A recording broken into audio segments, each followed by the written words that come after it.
So the result is this is a civil war between these two sides, and we've got all sorts of names that go along with it, right? The parliamentary army is the general in charge of it will be Oliver Cromwell. And this parliamentary army will be known as they'll be known as parliamentarians or as roundheads. And Cromwell has strict discipline over this army, so they become known as the New Model Army. And another nickname for them is the Ironsides, because they've got these strong sides to their force that are able to repel attacks from the side. So, Roundheads, that it comes from many Puritans shave their head really close to the skull, I guess. So so they're sort of just like a crew cut or whatever. So their heads are they're Puritan, right? They're Calvinists, so they're very strict, austere, right? And so none of this hair. And so that's where the word roundhead comes from. Just maybe that'll help you remember it. And so also, the New Model Army, strict fighting force, key terms. And they're going to be fighting against the Royalists, or the supporters of the king. And the nickname for the Royalists is the Cavaliers. And so if you are forgetting that, just think about... There's a dog called Cavalier, and it's like relatives with the King Charles, which is also a dog. Okay, Just so saying.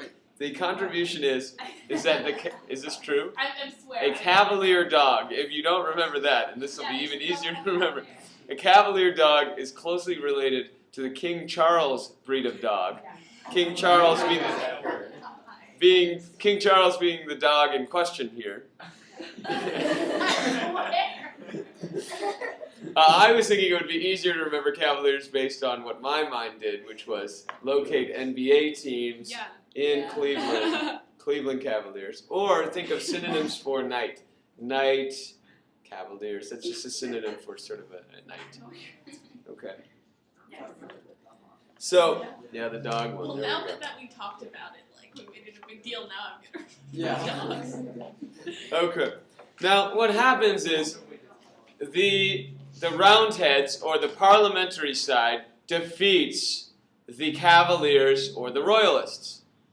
And there's actually two civil wars, and the first one, Charles says, "Oh, I'm not going to listen to you," and so then the second civil war happens, and then this time he's captured.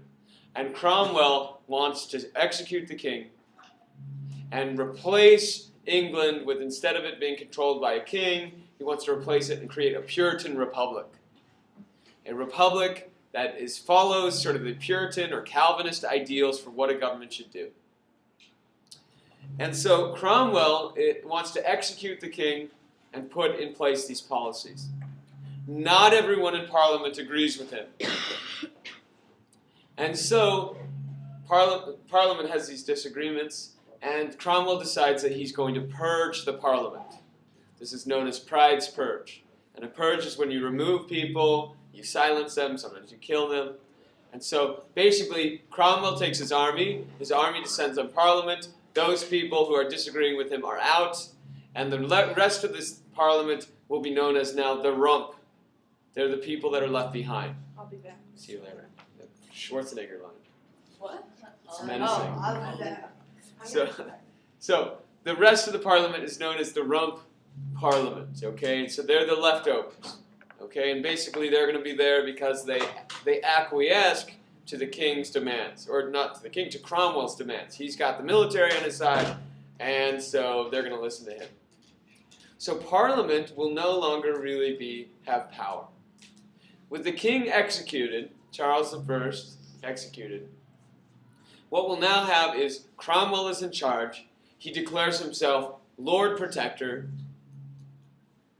and he, as a Puritan, will end the Church of England, and he'll reform all of the church to be Puritan.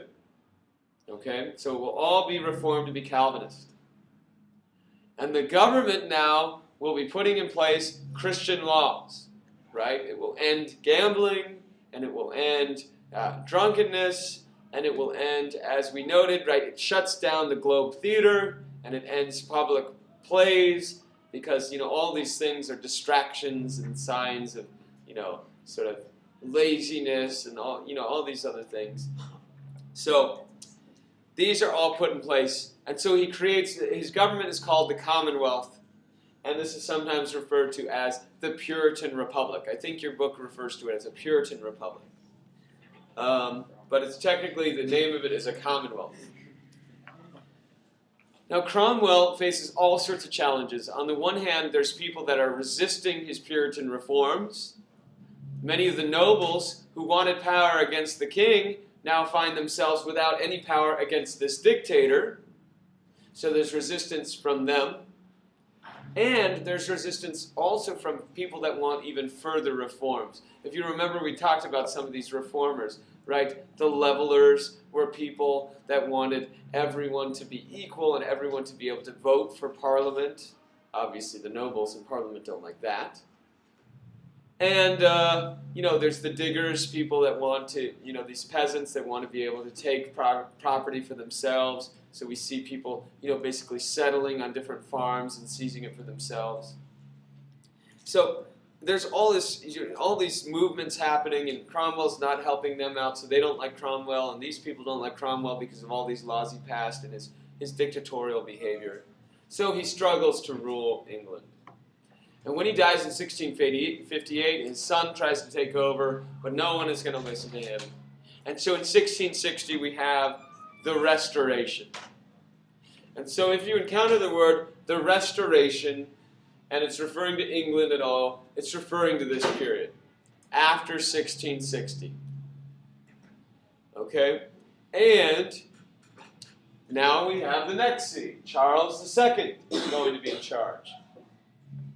But the Restoration is a restoration of three big things. The monarchy will be restored, the Parliament will be restored, the long Parliament will be ended, the rump that was left over, there'll be new elections, and so a full Parliament will be restored. And finally, the Church will be restored. So monarchy, Parliament, and the Church of England, the Anglican Church, will be restored. There will be laws that many people don't like these Puritan reforms, so there will be laws banning the Puritan religion. And so many Puritans are going to flee to Holland and then flee to the New World and all that stuff. And so, actually many had already fled because Charles II also was not a fan of the Puritans too. He was a more conservative, so that had already been happening before too, which is why 1620 is when the whole Mayflower, Plymouth, all of that stuff. But anyway, moving on.